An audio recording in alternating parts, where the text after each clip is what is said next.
Hello, welcome back बच्चों। मैं सुनील पांडे आप सबको को अपने इस चैनल पांडे सर के क्लास में बहुत बहुत स्वागत करता हूं। आज हम लोग पढ़ने जा रहे हैं कक्षा 7 की गणित लेसन 3.2।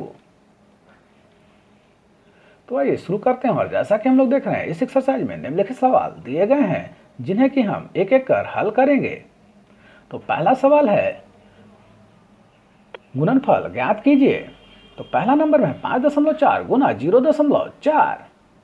तो यहाँ हम दशमलव हटा करके दोनों संख्याओं को गुना कर लेंगे और गुणनफल हुआ 216। अब हम दशमलव के बाद दोनों ही संख्याओं में देख रहे हैं एक एक अंक है, तो कुल मिला के हुए 2 अंक। अब 216 में दाहिने तरफ से 2 अंक गिन करके दशमलव लगा देंगे तो आंसर हुआ 2.16। दूसरे नंबर पर है 4.32 गुना 0.02। तो यहां भी हम दशमलव हटा के संख्या को गुना करेंगे। 432 गुना 2 बराबर हुए 864 के। अब दोनों ही संख्याओं में दशमलव के बाद दो दो अंक है, तो कुल मिला के हुए 4 अंक। तो हम 864 में दाहिने तरफ से 4 अंक गिन करके दशमलव लगाएंगे, लेकिन 864 में 3 ही अंक है, तो चौथा अंक हम अपनी तरफ से 0 लगा देते हैं और उसके बाद दशमलव को रख देते हैं। तो आंसर हुआ 0.0864। तीसरे नंबर पर है 8.24 गुना 0। तो जैसा कि हम लोग जानते हैं, किसी भी संख्या में 0 से गुना करने पर आंसर 0 होता है। तीसरे नंबर पर है 15.2 गुना 0.002। तो यहां हम दशमलव हटा के गुना करेंगे संख्या को। 152 गुना 2 बराबर हुए 304 के। अब जैसा कि देख रहे हैं, पहली संख्या में दशमलव के बाद 1 अंक है और दूसरी संख्या में दशमलव के बाद 3 अंक है, तो कुल मिला के हुए 4 अंक। तो हम 304 में दाहिनी तरफ से 4 अंक गिन करके दशमलव लगाएंगे, लेकिन इसमें तो 3 ही अंक है, तो चौथा अंक हम अपनी तरफ से 0 लगाएंगे बाईं तरफ में और उसके बाद दशमलव को रख देंगे और हमारा जवाब हुआ 0.0304। पांचवें नंबर पर है 3 गुना 0.3।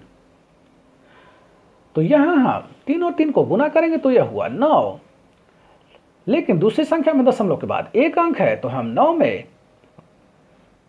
दाहिनी तरफ से 1 अंक गिन करके दशमलव लगाएंगे तो आंसर हुआ 0.9।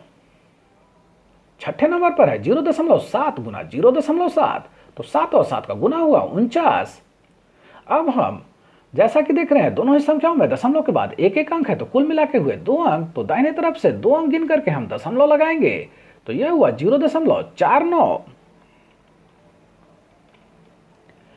सातवें नंबर पर है 0.0003 गुना 10।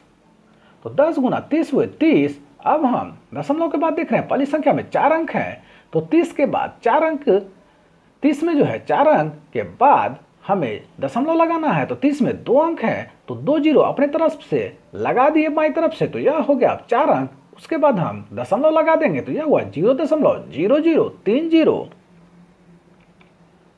अब हम दशमलव के बाद चाहे तो अंत में जो 0 पड़ता है उसे हटा सकते हैं, तो यह आंसर हुआ 0.003। आठवें नंबर पर है 0.0003 गुना 100। तो 100 गुना 3 हुए 300। यहां भी दशमलव के बाद 4 अंक है पहली संख्या में, तो हम 300 में 3 अंक है, तो 1 अंक और अपनी तरफ से बाईं तरफ से रख देते हैं, तो वह हुआ 4 अंक और उसके बाद हम दशमलव लगा दिए तो आंसर हुआ 0.0300।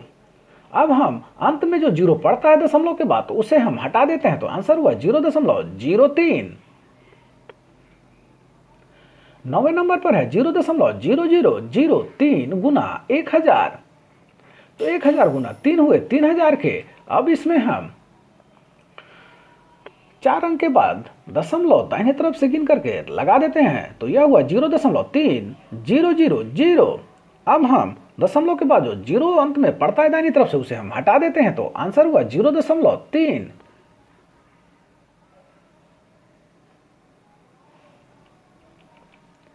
10वें नंबर पर है 0.0003 गुना 10,000। तो 10,000 गुना 3 हुए 30,000। अब इसमें हम दाहिनी तरफ से 4 अंक गिन करके दशमलव लगा दिए तो यह हुआ 3.0000। अब हम दशमलव के बाद जो जीरो पड़ता है उसे हटा देते हैं दाहिनी तरफ से, तो बचा आंसर 3। 11 नंबर पर है 0.0003 गुना 1 लाख, तो 1 लाख गुना हुए 3 बराबर 3 लाख। अब हम देख रहे हैं पहली संख्या में दशमलव के बाद 4 अंक है, तो दाहिनी तरफ से 4 अंक गिन करके इसमें हम दशमलव लगा देते हैं, तो यह हुआ 30.0000। अब दशमलव के बाद जो जीरो बचते हैं दाहिनी तरफ से उसे हम हटा देते हैं, तो आंसर हुआ 30। 12वें नंबर पर है 0.0003 गुना 0.0003, तो 3 तिया हुए 9। अब दोनों ही संख्याओं में दशमलव के बाद 4 अंक हैं, तो 4 4 हुए 8 अंक। तो हम 9 में जैसा कि देख रहे हैं एक ही अंक है, तो अपनी तरफ से 7 जीरो बाईं तरफ से लगा करके उसके बाद दशमलव लगा देते हैं, तो आंसर हुआ 0.00000009।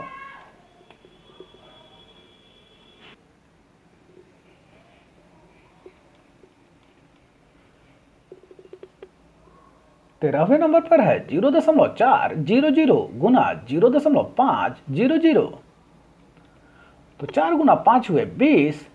अब दोनों ही संख्याओं में देख रहे हैं कि दशमलव के बाद 3 3 अंक है, तो 6 अंक हुए। तो हम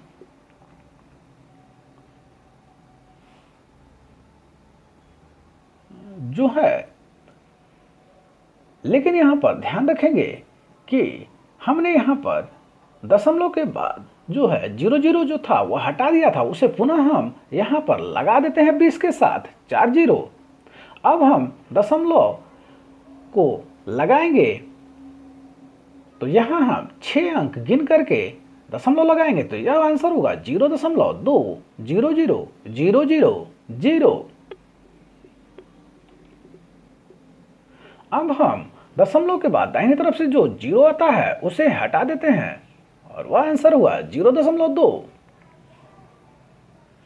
14वें नंबर का सवाल है -2.5 गुना 5, तो 25 गुना 5 हुए 125।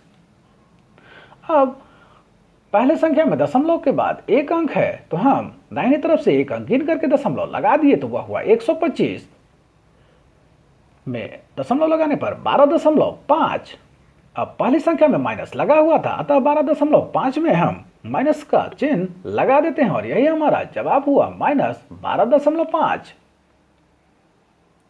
15वें नंबर पर है -2.5 गुना -2.5, तो हम यहाँ 25 गुना 25 बराबर हुए 625 के कर लेते हैं। अब दोनों ही संख्याओं में दशमलव के बाद एक एक अंक है, तो यह हुए 2 अंक, तो 625 में दाहिने तरफ से अंक गिन करके 2 दशमलव लगा देते हैं, तो यह हुआ 6.25।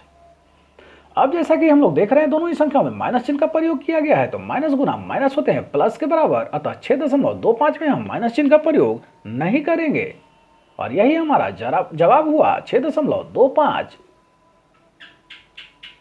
दूसरे नंबर का सवाल है किसी वर्ग की भुजा 2.3 मीटर है, तो उसका क्षेत्रफल क्या होगा। तो वर्ग का क्षेत्रफल बराबर होता है भुजा गुना भुजा, तो 2.3 गुना 2.3, तो यहां हम दशमलव हटा के गुना करते हैं, 23 गुना 23 बराबर हुए 529 के। अब दोनों ही संख्याओं में देख रहे हैं कि दशमलव के बाद एक एक अंक है, तो कुल मिला के हुए 2 अंक, तो 529 में दाहिने तरफ से 2 अंक गिन करके दशमलव लगाते हैं, तो 5.29 वर्ग मीटर आंसर हुआ। तीसरे नंबर पर है किसी त्रिभुज का आधार एवं आधार पर शीर्षलंब की लंबाई क्रमशः 2 सेंटीमीटर एवं 1.5 सेंटीमीटर है, तो त्रिभुज का क्षेत्रफल ज्ञात कीजिए। तो त्रिभुज का क्षेत्रफल बराबर होता है 1/2 गुना आधार गुना ऊंचाई, तो 1/2 गुना 2 गुना 1.5, यहां 2 ऊपर और नीचे कट जाते हैं, तो आंसर हुआ 1.5 वर्ग सेंटीमीटर।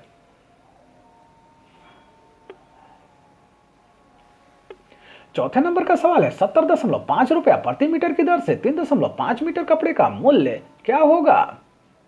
तो कपड़े की लंबाई बराबर है 3.5 मीटर, कपड़े का मूल्य प्रति मीटर है 70.5 रुपया। तो 3.5 मीटर कपड़े का मूल्य बराबर होगा 70.5 गुना 3.5 बराबर हुए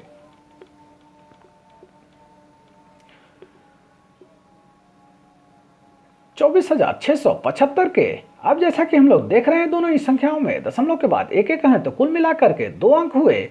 तो हम 24,675 में दाहिने तरफ से 2 अंक गिन करके दशमलव लगाते हैं, तो यह हुआ 246.75 रुपया, और यही हमारा जवाब हुआ।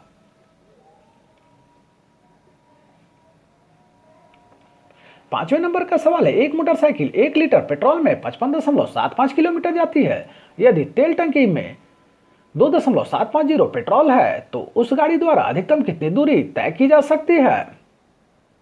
तो 1 लीटर तेल में मोटरसाइकिल चलता है बराबर 55.75 किलोमीटर। तेल की टंकी में तेल है बराबर 2.750 लीटर। तो गाड़ी द्वारा तय की गई दूरी हो सकती है 55.75 गुना 2.750। यहां हम दशमलव हटा करके गुना कर लेते हैं, तो यह आया 15,33,125। अब इसमें हम देख रहे हैं कि दोनों ही संख्याओं में दशमलव के बाद 2 अंक हैं, तो कुल मिला के हुए 4 अंक। तो हम इसमें दाहिने तरफ से 4 अंक गिन करके दशमलव लगा देते हैं, तो आंसर हुआ 153.3125 किलोमीटर। इतनी दूरी मोटरसाइकिल के द्वारा तय की जाएगी।